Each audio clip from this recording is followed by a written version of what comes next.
Hi, it's Mitch from Pickdawgz.com here with your free pick in the East Carolina versus Florida Atlantic college football matchup on Thursday, November 7th, 2024. If you like all the free picks we do at Pickdawgz, you'll love our premium picks, our best bets. Just go to Pickdawgz.com, click on the premium picks tab. We've also got a link directly below this video in the description.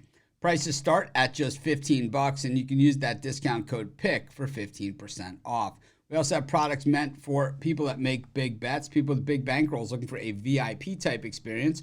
To get those packages, you just got to text the number you see on the screen. Just keep in mind, those are our most expensive premium packages. But let's get to this one. East Carolina taking on FAU. East Carolina 4-4 on the season, and FAU just 2-6 on the year. Both these teams struggling, but East Carolina 2 wins away from being bowl eligible. I think if they can get one here, they know, well, just one away. You know, they started the season with a loss to Michigan State and Army, but, you know, in hindsight, those losses are not bad. A win over FIU easily, and a loss to UConn, which once again doesn't look all that bad. You know, lost to North Texas, UTSA, and South Florida. So certainly have had their share of problems and have not really been able to put together. But, you know, some of those early losses were against good teams. We look at East Carolina coming off a 56-34 win over Temple. They were 9.5-point favorites in that one and covered easily. That ended a 2-game losing skid, losing to Charlotte as a 9.5-point favorite, 55-24,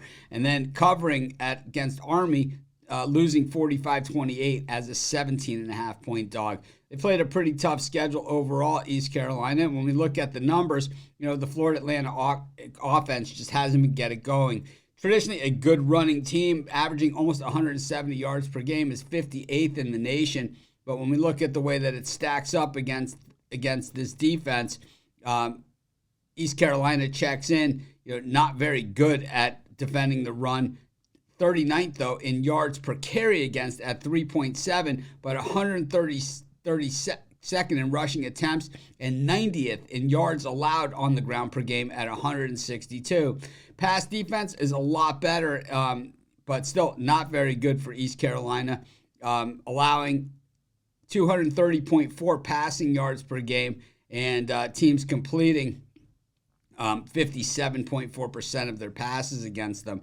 When we look at what FAU has done passing the football, well, 111th in the nation when it comes to passing the football. They're also 113th in interceptions thrown, 53rd in putting the ball on the turf and losing it, while up against a ball-hawking East Carolina secondary who's 26th in the nation in intercepting the football. When we look at the East Carolina offense, certainly the better story here, but still nothing special to write home about. The aerial attack is where they lean, 33rd in the nation in passing yards per game. But when it comes to completion percentage, just 58.2%. That is 103rd in the nation. So Florida Atlantic has some advantages here, but, you know, they just haven't been able to take advantage of a lot of those because against the run, they've been absolutely terrible. So it's strength on strength, weakness on weakness, as Florida Atlantic's pass defense has actually been pretty strong. I think when we look at this game, it's tough to get away from the home team in these weekday night games. And while I don't like laying the hook, that's for sure, which means I probably won't be, I'm still going to take East Carolina and lay the points, and that's going to be my free pick. Of course, while you're doing your picks, putting your bets in, use our free betting tools at sportschatplace.com. They're 100% free, and they'll help put you on the most favorable bets on the board today.